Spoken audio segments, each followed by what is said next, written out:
And welcome to those of you who just joined in on Zoom. Welcome, Kimberly.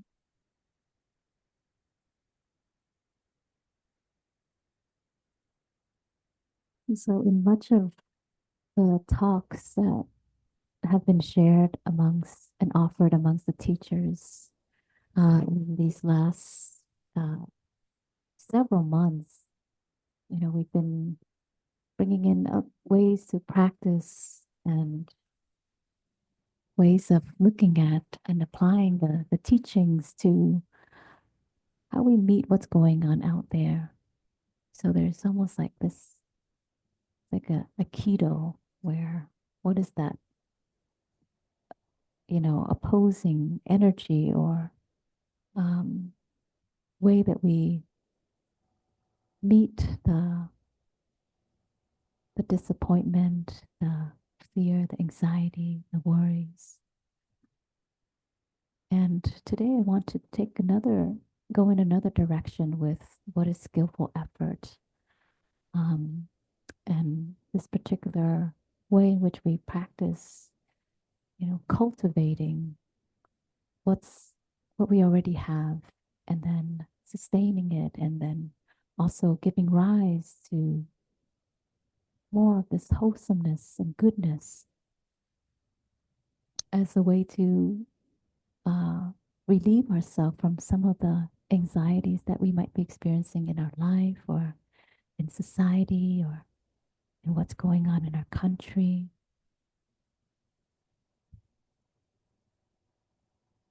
And so this is pivoting towards happiness and seeing that our happiness is something to protect and to take care of.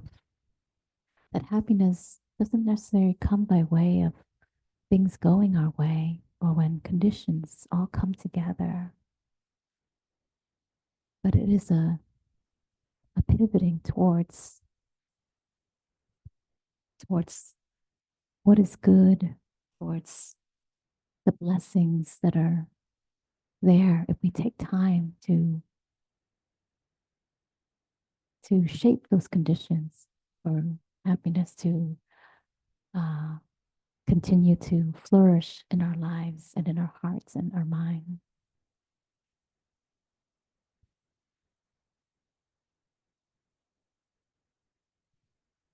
And in a way, it is us coming back to this contemplation. So oftentimes we're contemplating on impermanence and contemplating on suffering. So today, I'm offering and reminding us maybe we contemplate on happiness. Yeah, maybe we spend time contemplating on how can I be more happy or how can I have more of that. Mhm. And I've heard this shared by, I think it was Ajahn Sona, the High Forest monk who has a monastery, a Birken monastery in DC. And he says that we should not settle on like this is enough happiness. We should always strive for more. As far as if we keep spending time looking for how can I keep shaping this condition for happiness that we can experience greater happiness. And to me, it's like, how do we know of it when it's in that realm of what we don't know? We don't know. It's like, oh, yeah, it's good. Life's good. But then there's also more. And so this is kind of a place where maybe we can have a wholesome desire about wanting more happiness.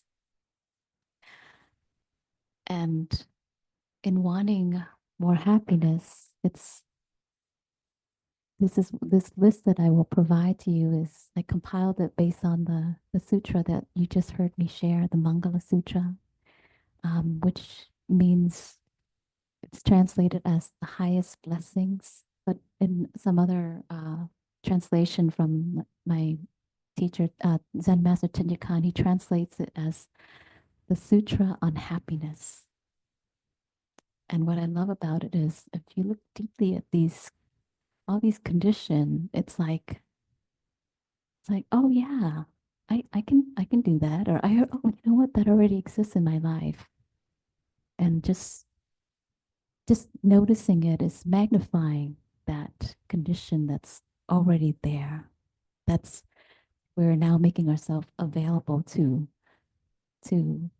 receive it, to acknowledge that. And anytime we turn the mind towards, you know, what we already have, that's well, that's wholesome and good, it's multiplying that feeling of happiness within us. So again, today we're not bypassing and we're not ignoring some of the suffering that we are experiencing internally or externally. Right? But just for a moment, just for some time, how about practice sustaining, maintaining, and further growing that happiness that is ours, that is not in some other place, some other time, some other person or thing that someone will give to us, but that we have that power within to shape this as best as we can.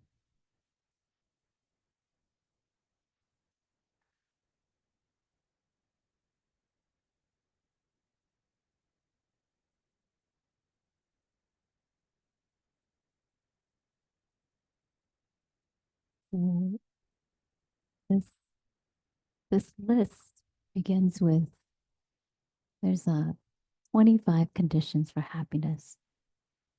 So that's what I came up with the sutra on the highest blessings. So the first one is avoiding the foolish and associating with the wise.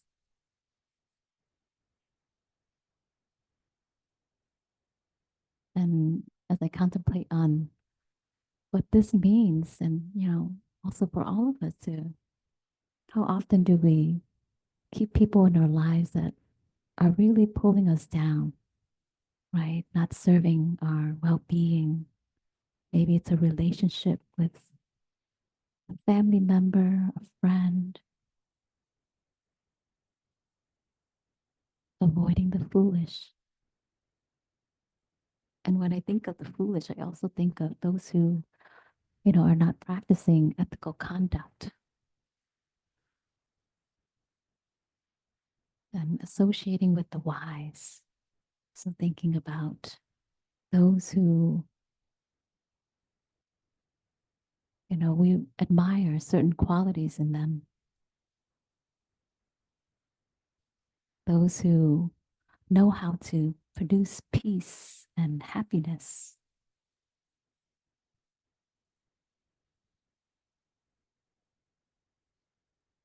And the second one is honoring those worthy of honor. So thinking of someone right now in your life that you really can say, I honor this person. This person is someone worthy of honoring, worthy of reverence,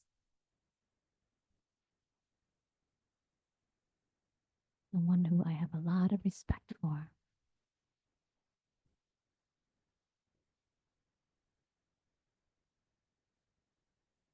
And practicing moving through the world in that way, where when we see people acting in honorable way, acknowledging them.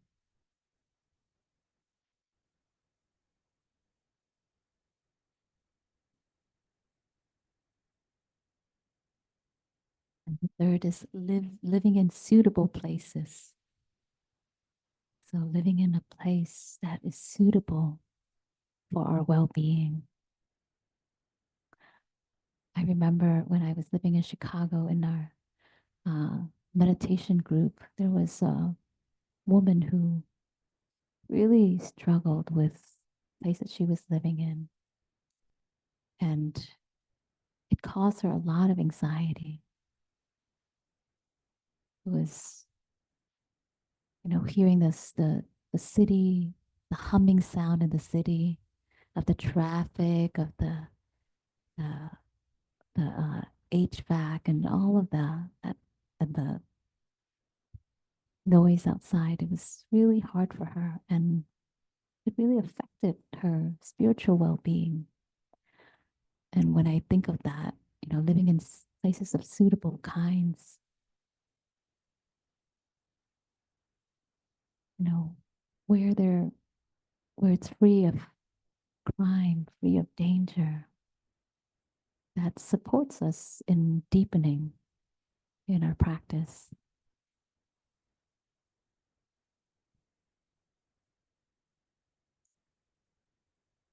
That helps us to touch into the blessings that are there when we live in a good place. It's like, oh, this really supports me in giving rise to peace or feeling nourished. For me, it was, when I moved out to Trout Lake, I was living in Southeast Portland, and I loved the area.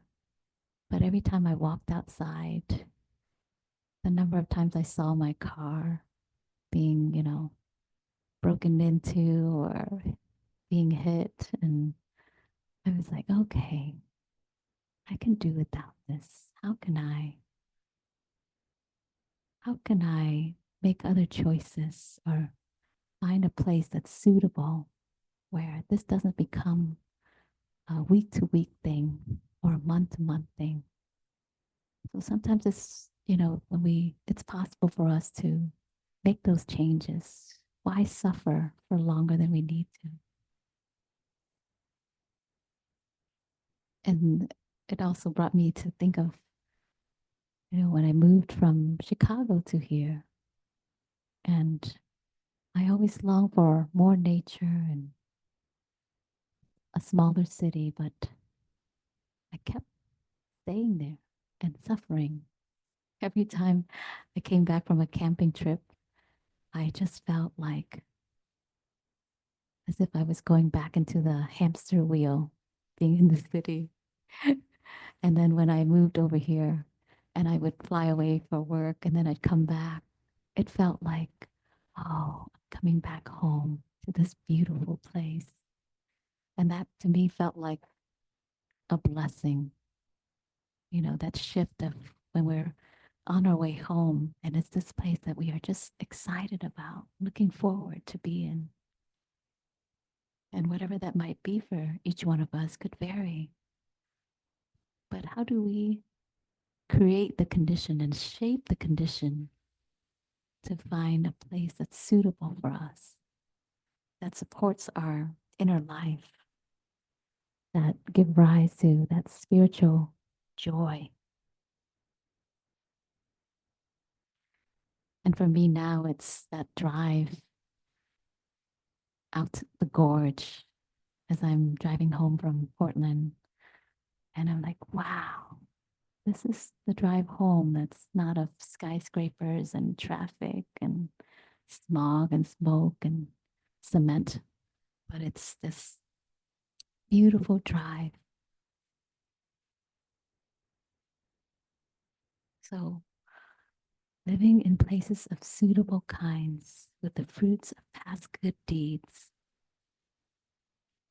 And then the next one is being highly trained and accomplished in our craft. So, thinking about our job or our talent or something that we're very good at, or just the trade that we're in. The Buddha encourages us as householder to be really good at what you do. Be really good at it.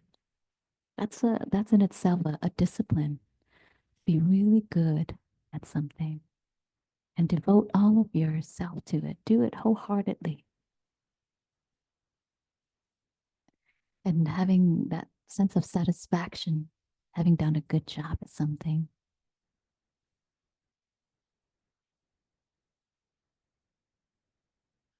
And the next one is to be disciplined.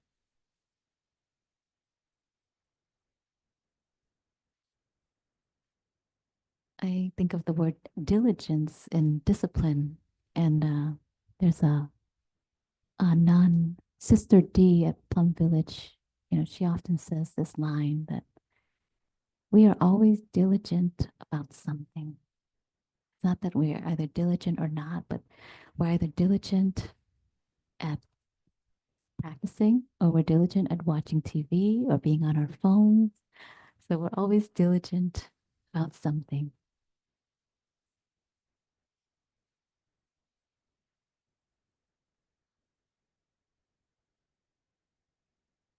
And the sixth one is speak words that are true and pleasant to hear.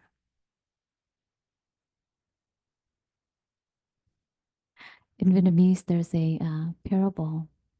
I grew up with this, and it it goes like, words don't cost you anything, so why not choose words that are sweet to share with others, to comfort each other with sweet words. So my mom would often remind us to use sweet words. It doesn't cost you anything to say it in a kind way. So speaking words that are pleasant to hear, that can inspire hope and confidence, and speaking words that are true, so that falls in line with the five precepts of uh, being honest, not exaggerating, not shading the narrative. And if we don't know if it's true or not, we say, for me, I usually would preface it by saying, I am making this up. I shouldn't even be saying it, but I'm like, okay, I'm making this up right now, but I'm gonna say it. And that sort of, I feel like it helps me stay out of trouble. So the person who hears it can say, oh, okay, so that's not a fact. It's just you making it up. It's like, yep. So that's my refrain. And that's how I catch myself from going into making something up based on what I see, but I'm not sure of. Yeah.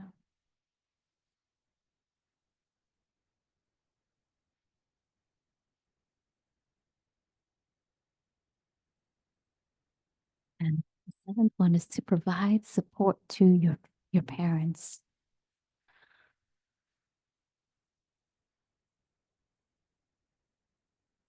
And whether our parents are the kind of relationship we have with our parents are close or distant, even if we experience challenges with our parents, maybe just practicing sending them loving kindness from afar. Sometimes it is wise to not associate with a family member who, you know, we continue to feel hurt by. But I think what is here is it's more of a practice for us to be able to learn and accept our parents because they are a part of who we are.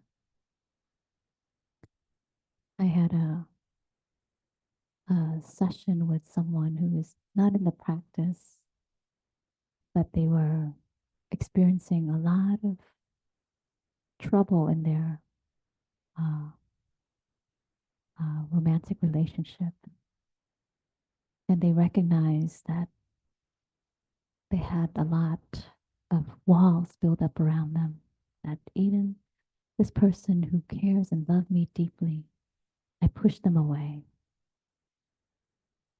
And when we worked with them to unpack this, they saw that the relationship that they had with their parent, the anger, the hate, and resentment was that wall that they built up from when they were younger, and how that had them move through the world in that way. pushing away anyone that attempted to love them and care for them. And so inside of this time, the person began to examine and look deeply and saw the way that they were being with their partner was very much something that mirrored how their parent was being with them. So they also saw that the ways that they were proud of themselves, the good qualities in them that made them the person that people respect and love and admire, were those very qualities that was in their parent as well. And so again, in this way of pivoting to the wholesomeness, we turn towards a heart of gratitude. We turn towards what are those things we love within ourselves or within others, rather than holding on to the things that weren't right, the way we were mistreated.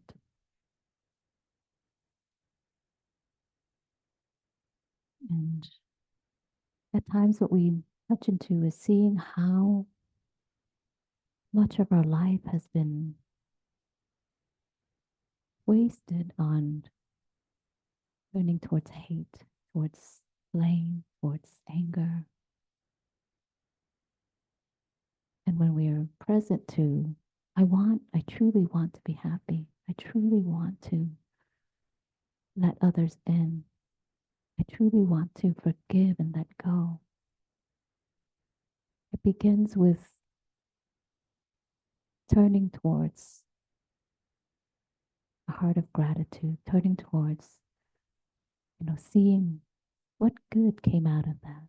What what wholesome qualities that are in me that came from my parents,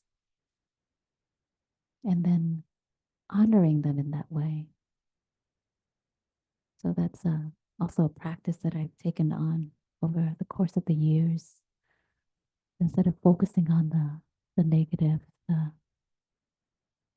looked at what I could admire, respect, and be grateful for that really helped keep my heart, mind, also seeing those parts that are in me that are from my parents that I could forgive and be gentle with as well. And the next one is cherishing your family. Cherishing family.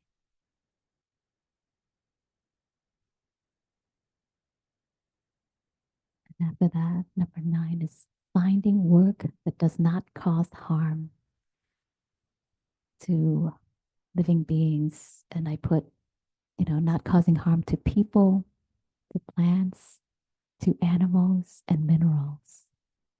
So finding work that does not cause harm to all living beings.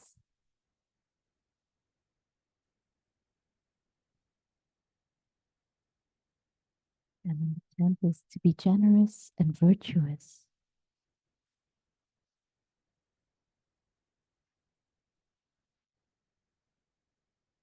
And one of the ways I think this could be practiced is when we see ourselves. I know for me, when I see myself in that moment of not giving, that's like, okay, give.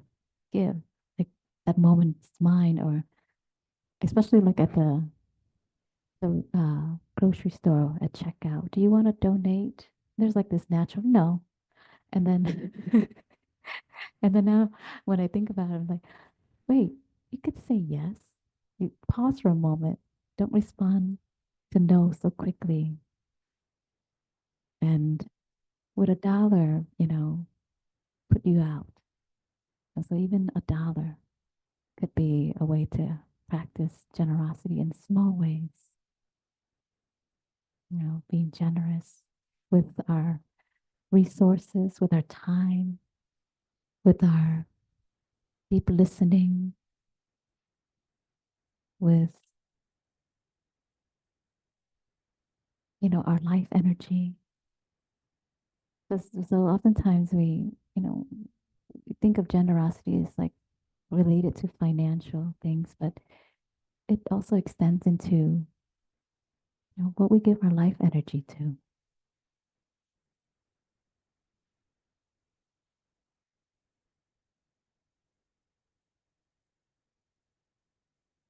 And then the next one is to offer help to relatives and kin. Taking care of our relatives because they are an extension of ourselves, and acting in ways that leave no blame. So that's the next one. To act in ways that leave no blame. So this requires some examination. And I want to just pause it for a moment, because looking at the conditions for happiness, these conditions begin with things that are first more external and outward facing. And if you start to see, we work with the external conditions, like where we're living, who we associate with, and then it starts to become more refined and more subtle and more inward and interrelational, and more of our mental, internal process and attitudes. So the immediate ones are those we can perhaps, you know, start looking at now, and, you know, who do I, stop spending time with, or stop interacting with, or who do I need to spend more time connecting to? And then, how do we, our affairs, our external affairs, with our job, with our neighborhood, and with our families and friends. And then it goes into more refined conditions. So acting in ways that leave no blame requires us to really take time to first looking back at our life. Where have I acted unskillfully? And then where, have I really done my best? And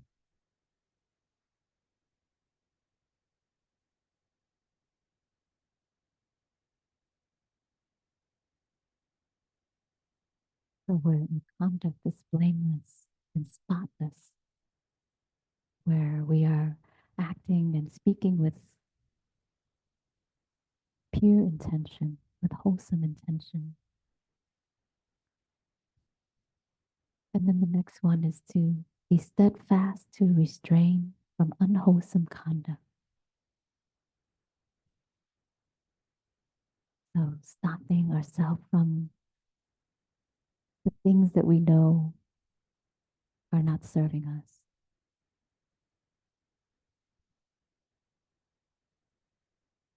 So be very steadfast with this.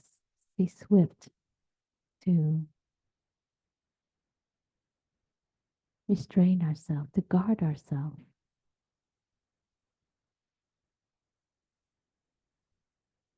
And then the next is to avoid intoxicants that dull the mind. Oh, and I want to go back to restrain from unwholesome conduct. That could also mean, you know, not engaging in certain conversations or news feed.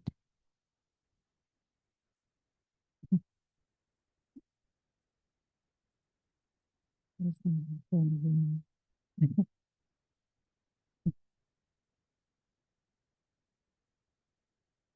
tells me you're guilty.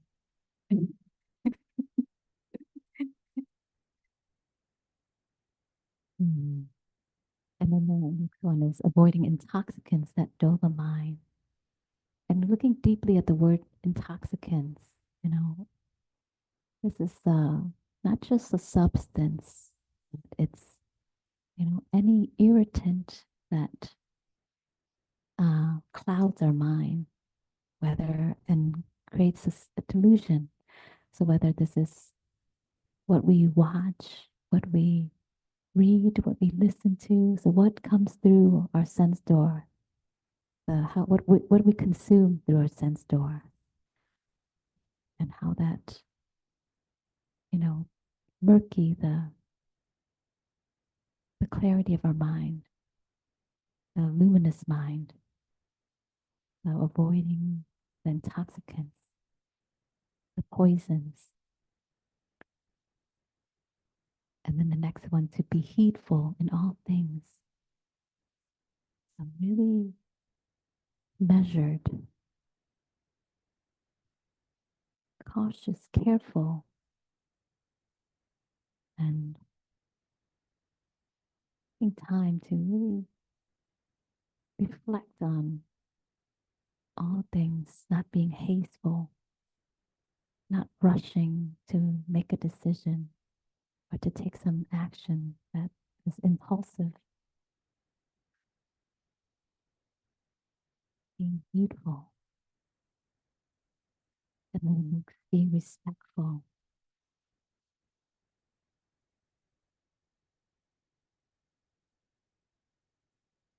I think of that like when I'm in a meeting and there are a lot of things that I disagree with.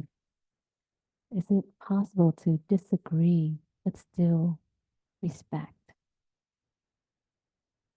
So that comes up for me, and I'm curious, what's there for you when you think of being respectful in those moments where you're being stretched, feeling stretched, and respecting views or opinions that are outside of your belief system,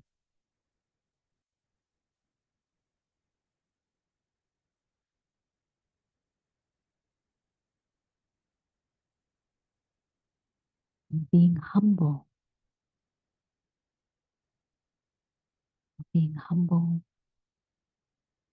not proud, not demanding in nature,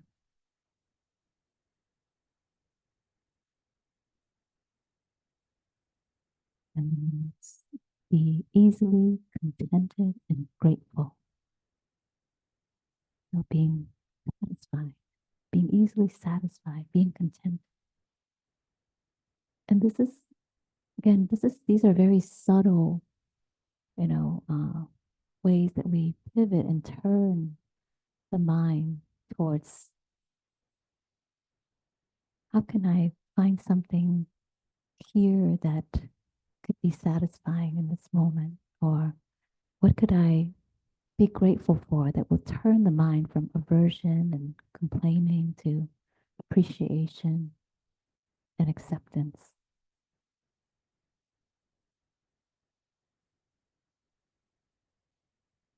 To note too that action action produces karma. So even in speaking, you know, as we, let's say, complain that, the mind now like is colored by aversion. So just even not saying the things that we don't like, but holding that back. And then just only speaking the things that are good, that are available or positive. So we're training ourselves to come out of that negativity bias and turn towards looking for the good in that, in whatever circumstances we might find ourselves in. It could be going to the restaurant and, you know, maybe the dish is not as we expected, but trying to find something in it that we can appreciate. Or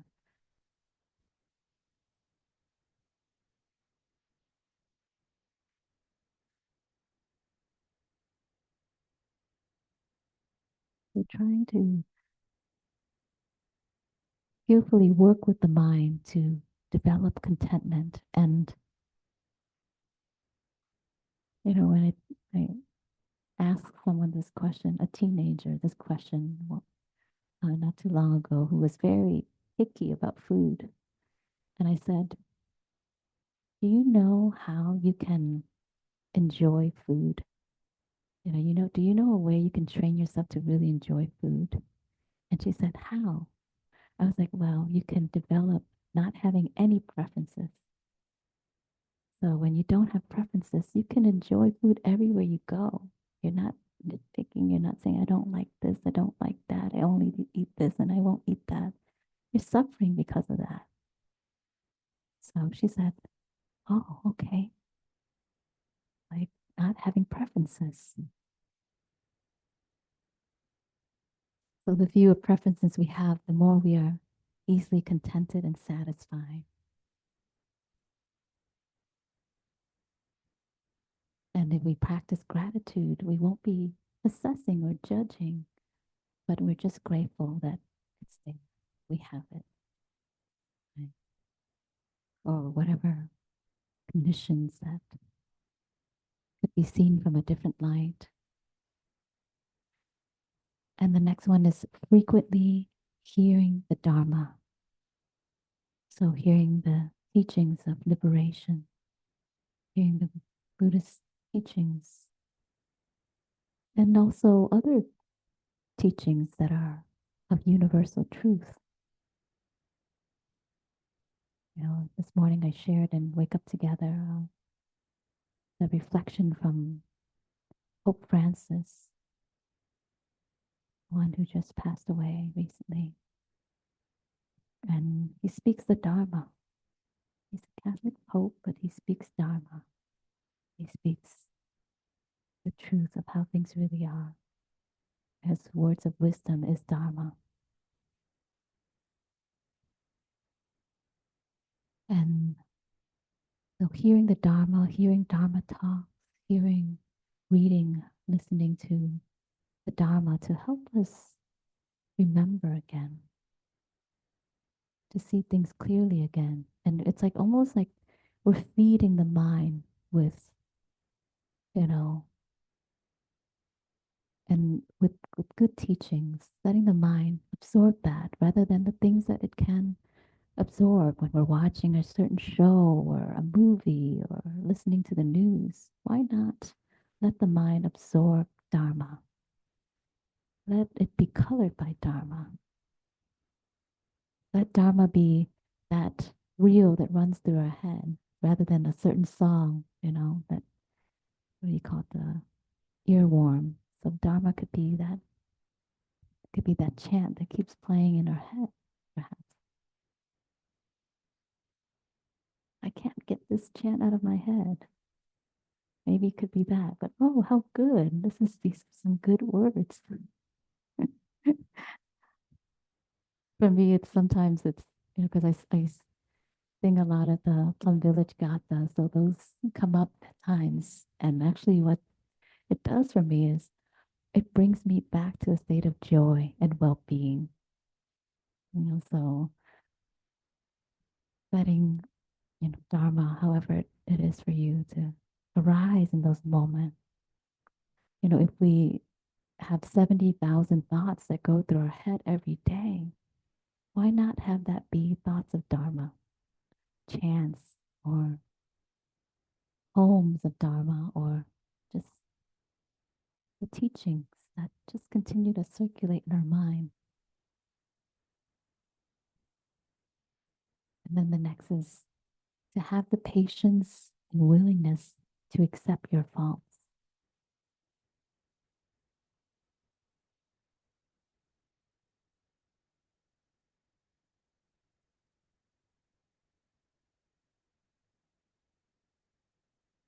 To have the patience and willingness to accept your faults.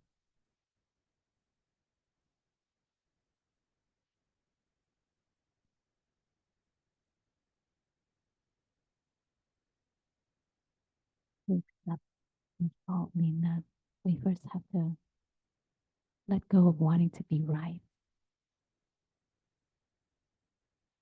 Let go of making it mean anything about us if we're wrong.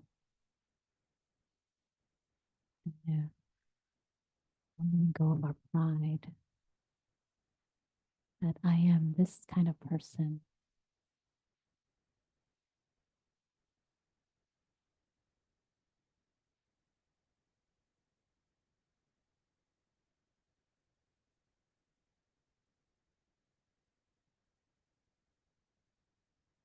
The next one is to visit venerated seekers of the truth.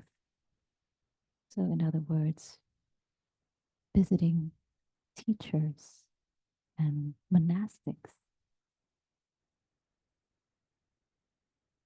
those who have devoted their life to this path and practice, who are the direct transmission of the Dharma, of the Buddha and the Sangha.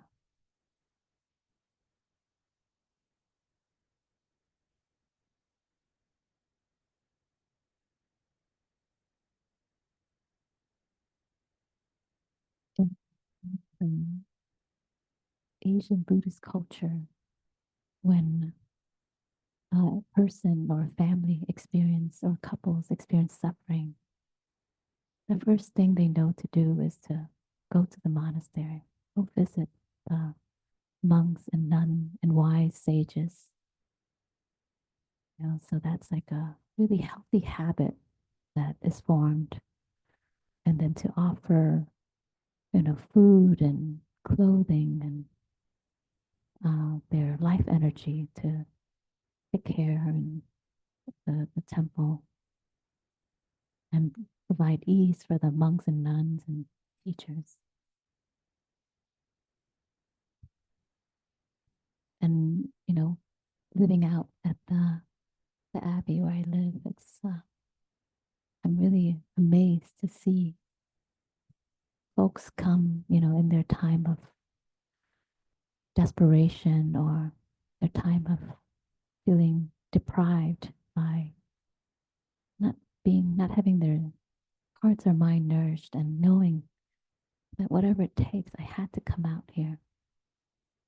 I had to come and experience the energy of others who practice.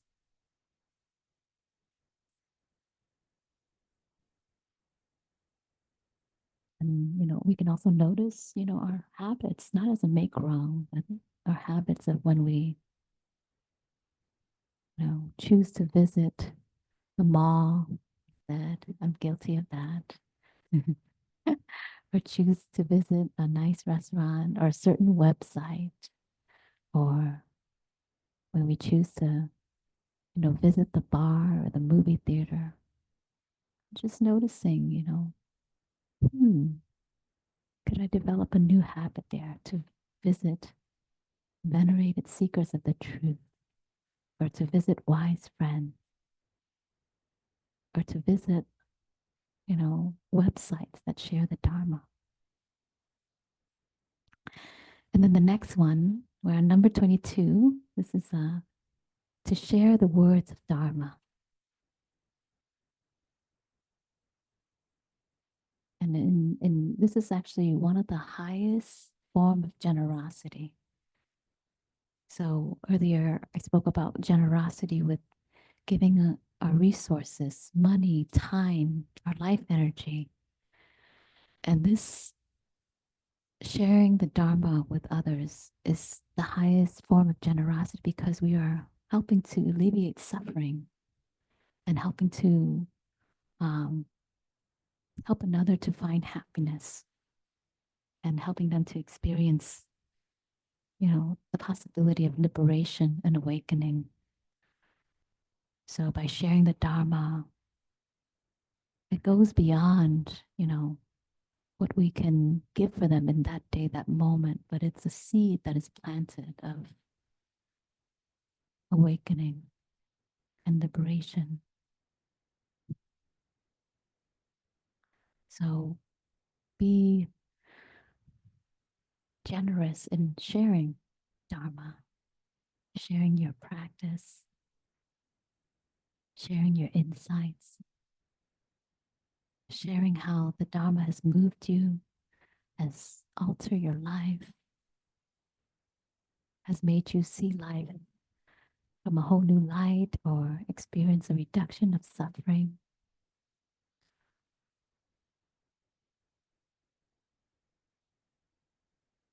And sometimes, I want to acknowledge that we also are afraid of lecturing to people when we share Dharma, right? So how do we do that in a way that is coming from the heart, not from a place of uh, I know, but from the place of I want to share with you my experience.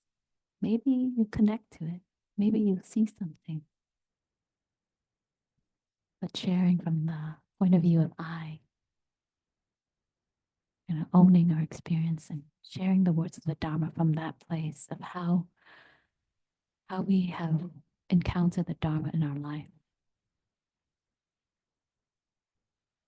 And, in years in the past, I was very strategic. I would leave books open, to certain pages. So people in my household, I was like, okay, I know what they're going through, and I'm going to just leave the book on this page.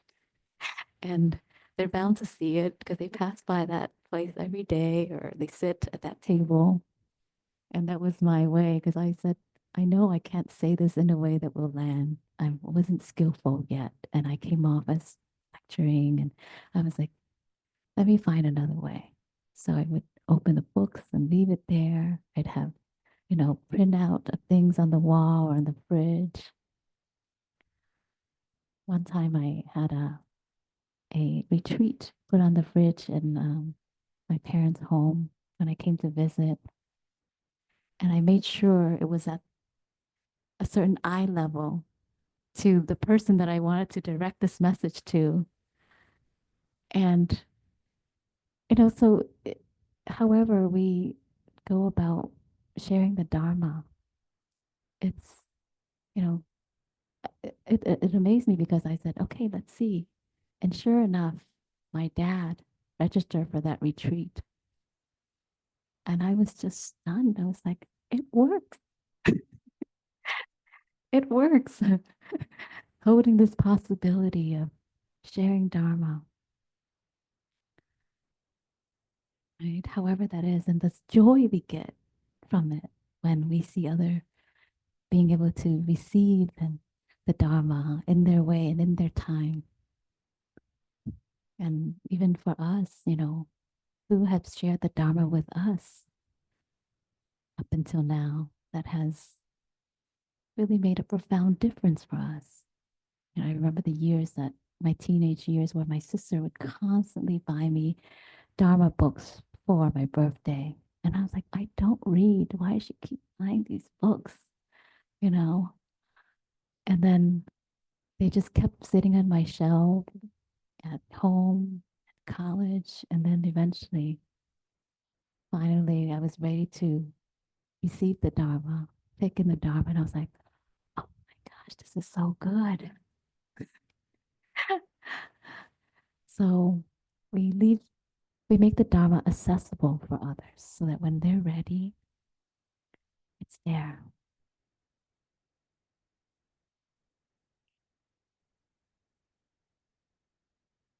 And sometimes another strategy I'll share is like being in the car, going on a trip, and I would have a Dharma talk on ready for this person, but it's just by way. Oh, I'm just listening to a talk. It could be we could be listening to music or the news or NPR or something, but I have a Dharma talk on in my car. And in my previous marriage, I had a Catholic mother-in-law, and on a road trip, I played a Dharma talk from a monk, and lo and behold, months later, she was listening to that monk, the Vietnamese monk, and really took to some of his message. Oh, this really makes sense. I really like what he's saying. And I just let her be. I don't ask. I said, oh. So, how do we share the Dharma in skillful ways? You know, in all the ways that we are sneaky or strategic, why not apply it to here for a wholesome cause? So that's my invitation and encouragement to you. And then the 23rd condition is to contemplate the noble truths and nirvana. So to contemplate the noble truth, the Four Noble Truth, which is the acknowledgement of suffering, acknowledging when we feel stress, when we feel the struggle is real. Yes, this is what it means to be human. It's challenging. And to look at the root of our suffering. How did this come to be? What conditions shaped and formed and created this and give rise to this? What are all the elements? What are all the conditions? And then to look at and get curious about the way out. What is the way to mitigate and reduce and come out of this suffering, this struggle? Am I complicating my life? Am I making unconscious decisions over and over and over again and expecting a different result?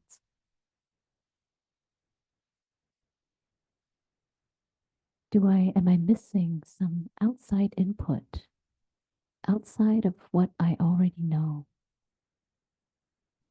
And that's where having spiritual friends, having a Sangha helps, is that our Sangha, our community reflects to us aspects of what we might not see or things that are in our blind spot.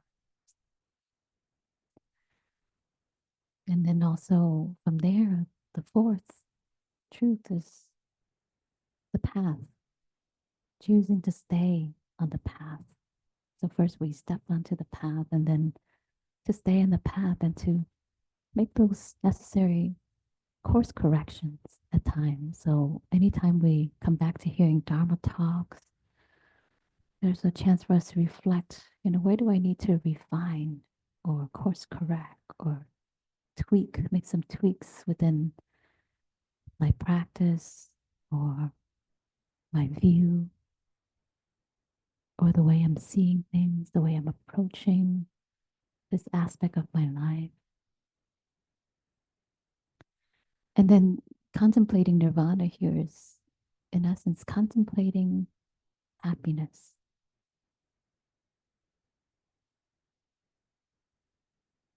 So what gives rise to that true happiness? The true happiness being inner peace, being a heart that is liberated, a mind that is open. And then the 24th condition is to maintain a mind that is not shaken by the 8 worldly winds.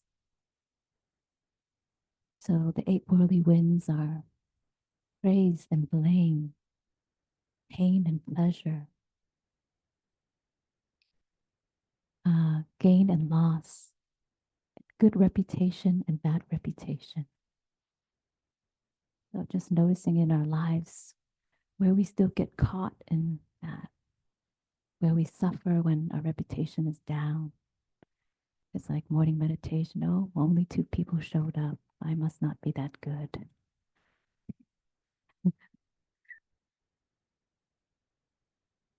Or someone didn't like my talk. Oh, I don't feel so good. Today was not a good day. Or whatever that might be for us, being blamed for something. But if our conduct is blameless and someone blames us, we don't need to fight back or, don't need to explain ourselves. So we practice wholeheartedly. Blame doesn't affect us. It could still land in a certain way with others. But within ourselves, there's this, sense of direction and knowing I had pure intention, but also humble to, I'm sorry that it hurt you or that it came off that way. So maintaining a mind that is unshakable, so unshaken by, lots of money in the bank account, very little money in the bank account, business going well, business is not going well, stocks are going well, stocks banking, right? All of these things. How can we be free from the wind of all of that, swaying our happiness and sadness in all directions?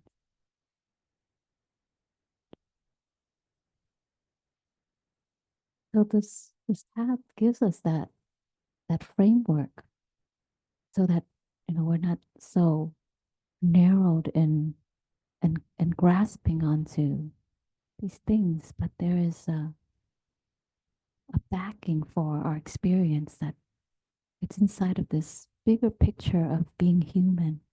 All of this is a part of the human experience and condition. And then the last one, follow the Noble Eightfold Path.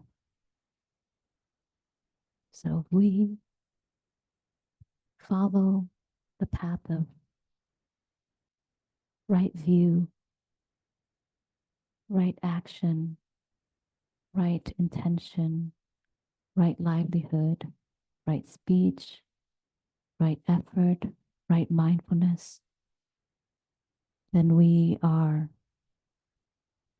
cultivating happiness, producing happiness, and we can also be available for the blessings of this life.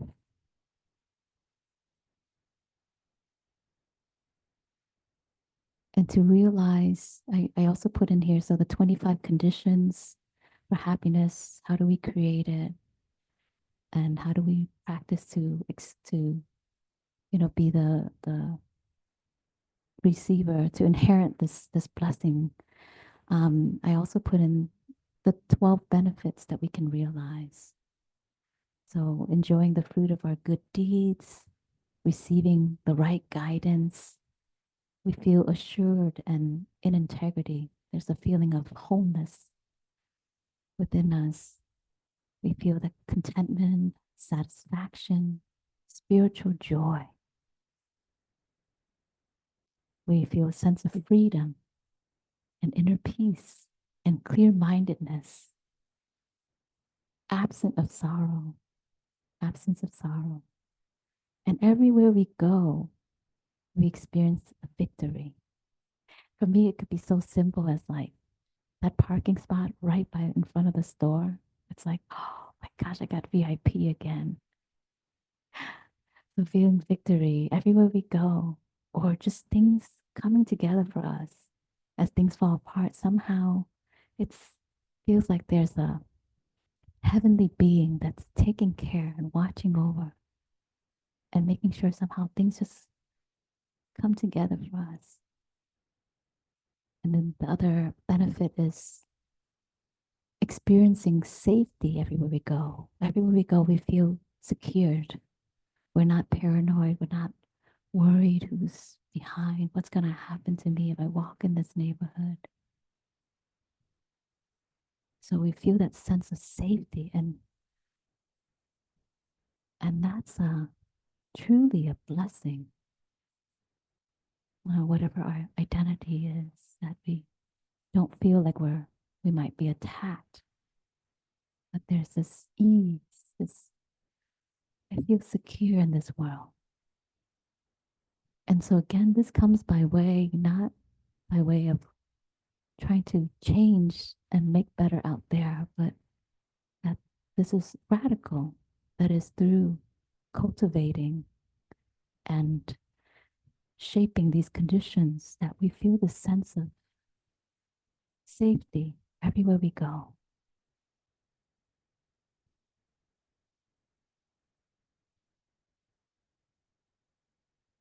We don't have to carry, a weapon or have a bodyguard by our side, but we feel that safety coming from within us. So if you'd like a copy of this list of the 25 conditions and the 12 benefits, you can email me and I'll send it to you. So Trina at wakeuptogether.org.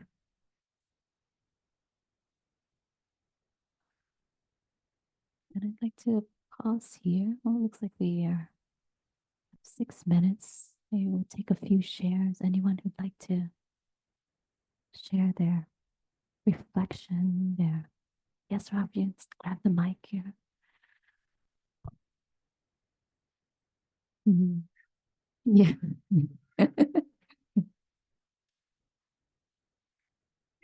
Yeah, so my name's Rob, he, him. This is for everyone to see you, but Oh. it's still on me. The spotlight's still on me. I hate the camera. So yeah, thank you so much for this. I really, I was kind of struck by how much of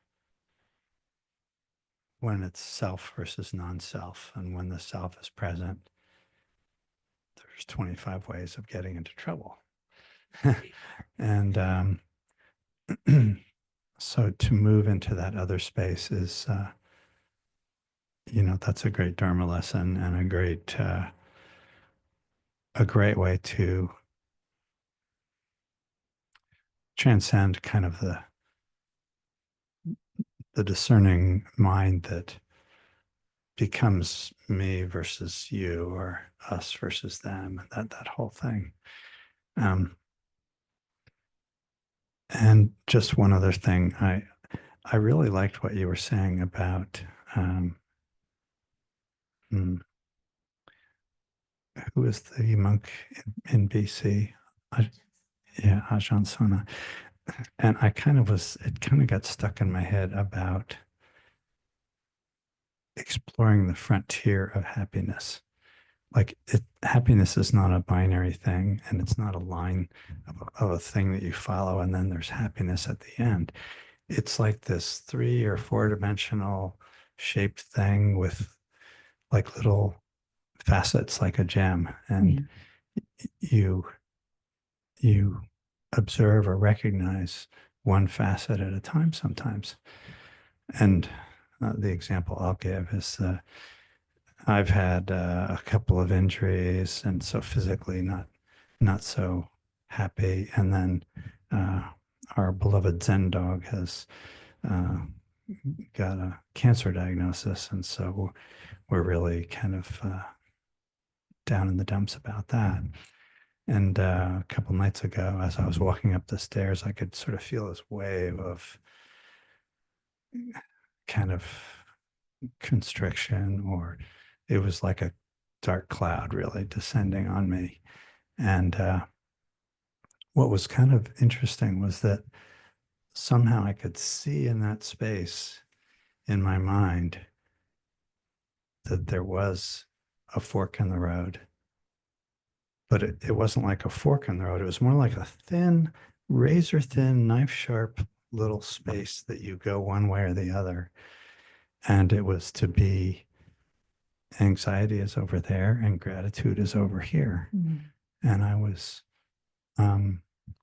I almost tripped into the gratitude because I was so surprised that I observed it in the first place. So, but that to me was one of those little facets of the frontier of happiness.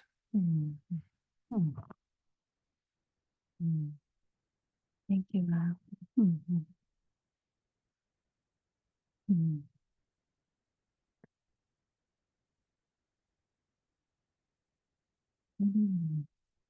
Take another share.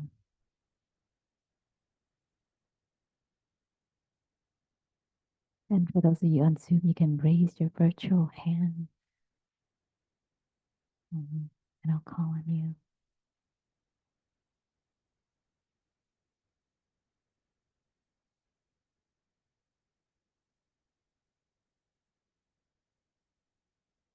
Maybe you're already beginning or have already seen what are those areas in life that needs, to be tweaked or modified, right? In these conditions, what are some of those conditions that need a little more refinements or to be shaped furthermore? This is one of those sutras that I turn to very often when I'm caught in a place of, making a decision around something. Should I stay? Should I go? Should I keep going like this? Should I disengage or, should I endure? Yeah. How much effort should I apply in this?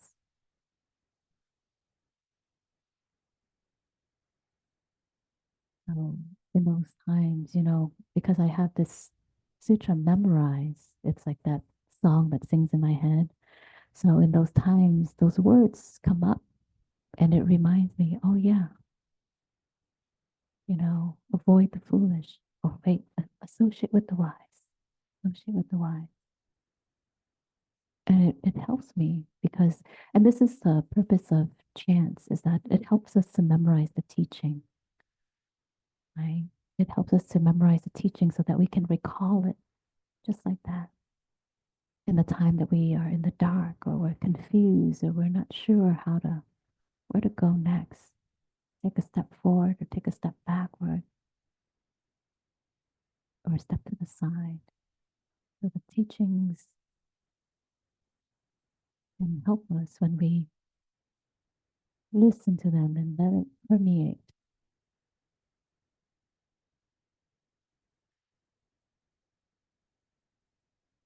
So I will close by sharing a poem called So Much Happiness.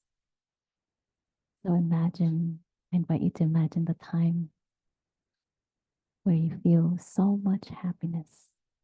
If you can recall that moment, take yourself into that moment. Maybe it's now, maybe it's a little bit ago or some days ago or some really profound moments or some very ordinary moments where it wasn't anything special. It was quite mundane. Maybe it was washing the dishes or walking the dog or having vacuumed the floor or something, whatever that might be. But that moment where you're like, this is what happiness feels like. It is difficult to know what to do with so much happiness. With sadness, there is something to rub against, a wound to tend with lotion and cloth. When the world falls in around you, you have pieces to pick up, something to hold in your hands, like ticket stubs or change. But happiness floats. It doesn't need you to hold it down. It doesn't need anything. Happiness lands on the roof of the next house, singing, and disappears when it wants to. You are happy either way. Even the fact that you once lived in a peaceful treehouse and now live over a quarry of noise and dust cannot make you unhappy. Everything has a life of its own. It too could wake up filled with possibilities of coffee cake and ripe peaches and love, even the floor which needs to be swept, the soiled linens and scratched records. Since there is no place large enough to contain so much happiness, you shrug, you raise your hands, and it flows out of you into everything you touch. You are not responsible. You take no credit, as the night sky takes no credit for the moon, but continues to hold it and share it, and in that way be known. So Much Happiness by Naomi Shihab Nye.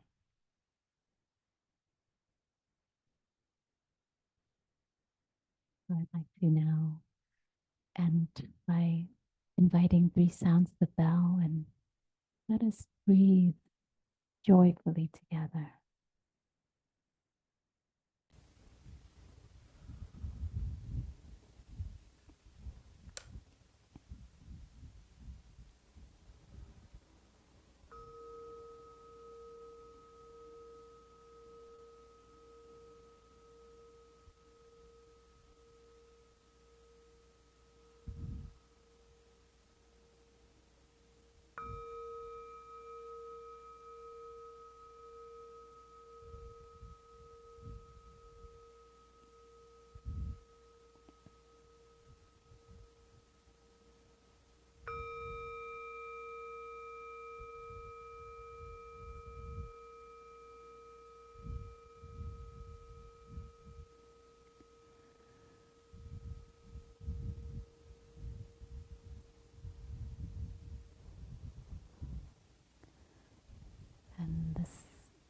space, these teaching and this Sangha is brought to you by the donations of others, of generous hands and hearts and life energy.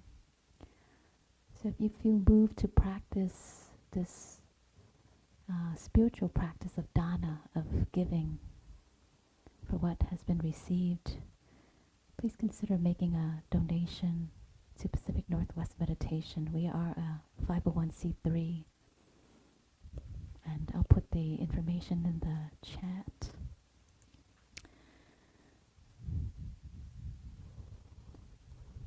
And for those of you who join online, it's so great to see you.